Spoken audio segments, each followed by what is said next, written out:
Hello everyone and welcome to the all-new 2025 Ford Maverick Lobo. This is now of course the sporty Maverick we can get in the entire Maverick lineup, and it is quite interesting. We have the EcoBoost 4-cylinder engine under the hood. No power changes, though we do have a new 7-speed gearbox here. We have paddle shifters as well, and we have a new Maverick Lobo drive mode that kind of optimizes traction control, as well as the rear differential we have on this one, borrowed from the Tremor, though this one has been tuned for a little bit more sportier driving. We also have an all-new screen in all of the new Mavericks, so this one can actually expand Apple CarPlay now to take up the whole screen. It's also wireless Apple CarPlay, no more wired nonsense here, which is really fantastic. Or we can have this little, side profile screen here. We kind of cycle through a whole bunch of different trip computer stuff here, which is kind of fun, which I think is cool. Otherwise, you can just open up your full maps and everything. We have the sunroof on this one, heated seats, heated steering wheel, great 360 camera system with this upgraded package here, and lots of different views as well. We even have a trailer package as well. You can turn on and off, which is pretty cool. So that's gonna give you some more capability there. You can tow around 2,000 pounds. And yeah, let's go take this out on a drive, because Ford has done some other pretty cool stuff here with this Maverick Lobo. Again, reversing camera, we got trajectory, we got parking sensors as well. Manual mode, if you want to keep it in that mode as well, is pretty nice. Heading out. Now, this engine did not change much in terms of its sound, which I think Ford could have made a little bit of some enhancements to the exhaust or even intake system of the car. That would have been honestly a nice touch in my opinion, because it isn't the best sounding engine. It has a very low, deep grunt to it, very similar to what I would say of Mazda's 2.5-liter Turbo 4. A similar operation in the sense that this engine and that engine both don't rev super high and have a very deep, low 4-cylinder grunt instead of that more louder, raspier sound we're might be a little bit more used to. But the one thing about these Mavericks is that they're very capable around town. And even with this lower suspension we have on this particular Maverick Lobo, I still think that it rides pretty well generally overall kind of road surfaces, even though it is a little bit stiffer than it once was before. Quick acceleration here for you guys. The car has a really loud turbo whooshing sound in pretty much any single drive mode there. We're in normal drive mode right now.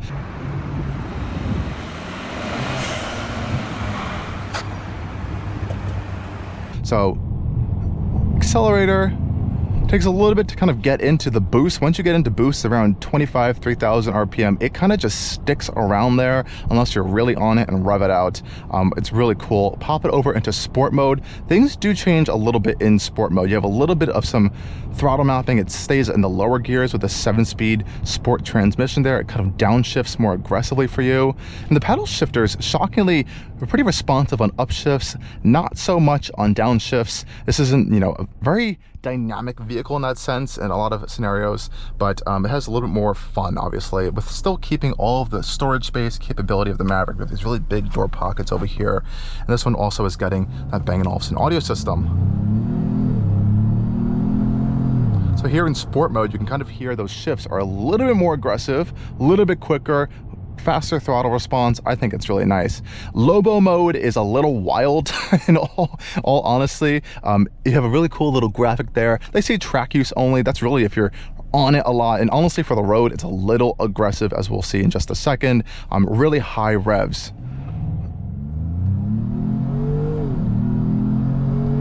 So you can see the shift points are actually way higher in that rev range than in any other drive mode. It shifts and keeps the power band around over 5,000 RPM. It goes right up to redline in Lobo mode. So totally different application, really aggressive downshifts as well. Steering is also a little bit sharper than it was before. That's also derived from the Ford Performance Parts bin from some other hot hatch vehicles that are no longer sold in the US. So it is still lifeless, unfortunately, I would say, but it's a little bit heavier, maybe, I think, than the other Mavericks. It doesn't feel too dramatically different than the Maverick Tremor or the Maverick XLT with the FX4 package that we also tested on this channel. So in that aspect, you're not going to notice too much there. There's just a little bit more heft, but really isn't a lot of feel or stuff coming from the steering rack whatsoever. But since the car is really long, it does really nice stuff in straight lines. Around the corners, you definitely notice that length just a little bit more.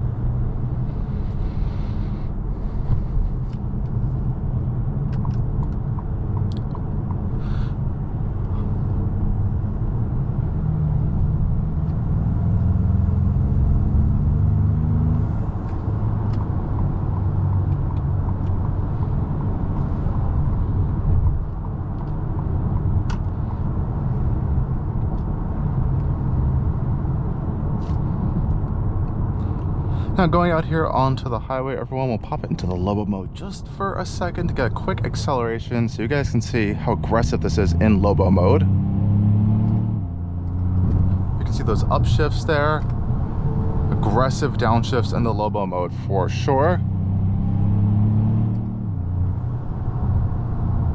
It's definitely a much more enjoyable in terms of being fun of experience than the other Mavericks in the lineup. That is for sure, but it still isn't, you know, a super engaging dynamic experience. It's a Maverick at the end of the day. It just has a little bit more fun for some scenarios of driving, which I think is kind of cool that they actually incorporated that into the vehicle. We also have upgraded brakes as well for all this upgraded performance. They say you can kind of slide this out a little bit on some track surfaces, track use only. So I guess they put those upgraded brakes on there for that. Again, handling, it's actually quite neutral. The Maverick has honestly always been a pretty good driving vehicle, just because it is a unibody. We don't have that really higher center of gravity, but this drives pretty much just in line, I would say, with a lot of the other Mavericks. But other than the steering, which I mentioned is a little bit stiffer, a little bit increased weight, going around corners, it's actually quite neutral. There is some just overall body length to deal with here, and still under 4,000 pounds without any payload or stuff, which is pretty nice. Quick acceleration onto the highway here. Gets up to speed very, very, very quickly. No problems whatsoever. And it can just sit out here and just cruise along onto the highway with no problems. And you can even pop it into, you know, normal or eco and be on your way. We also have the upgraded Ford co-pilot assist systems here, so that's easy to turn on. Just literally just press the cruise control button on the left hand side of the steering wheel here. You can turn on and off lane centering and easily adjust your speed and following distance as well. So that's an also really great feature, especially if you're taking this on some more road trips, longer roads, open highway. It's a nice feature to have actually, and it works pretty well, but you do really have to keep your hands on the wheel. It's not one of those where it's going to just steer itself, so keep that in mind. But we also have all of other safety features like blind spot, emergency braking, and all of that great stuff. So it comes very well equipped, honestly, at this price point. Even though it is a little bit on the higher end, I think Ford is kind of, you know, pricing this in the sense of it being almost like a ST Maverick in a sense, and we used to have those old Ford Focus STs here in the US. So I think it's a cool overall package, and overall there really aren't any complaints with the vehicle. Everything works really well. I really like this enhanced infotainment system we get on this Maverick now for the whole lineup. It's really fantastic, easy to use, nice in line with your reach as well. Same with the upgraded digital cluster, and the rest of the dynamics of the Maverick are just as good as they were before. You know, you're not getting anything crazy luxurious or high-end premium. It is a Maverick at the end of the day, but that really means that you're getting a pretty well-rounded, well-priced vehicle for most of the trims. This one's just going all out on style and all out on these little performance goodies, and it's baked into that price tag. So you don't have to get this Maverick. It's a cool option. I think it's kind of nice that they're offering it. It's funky, it's different. They've noticed this, you know, this little gap in the market segment here. There really is no competitor to this vehicle at all. So it's very unique in that aspect. And we now also have the F-150 Lobo has made a return as well with a big old V8, but that is significantly more expensive than this vehicle. But overall, I think it's pretty cool. I would check it out if you're looking for, you know, maybe even a street truck kind of vehicle that you want to start off as a base that comes with a lot of these upgraded features already and kind of work from there and kind of enhance even further. I think this could be a really great platform for that as well. I like the stitching, I like the fun little accents, and overall, I think it's a pretty fun vehicle that doesn't really sacrifice any of the capability that the Maverick is known for.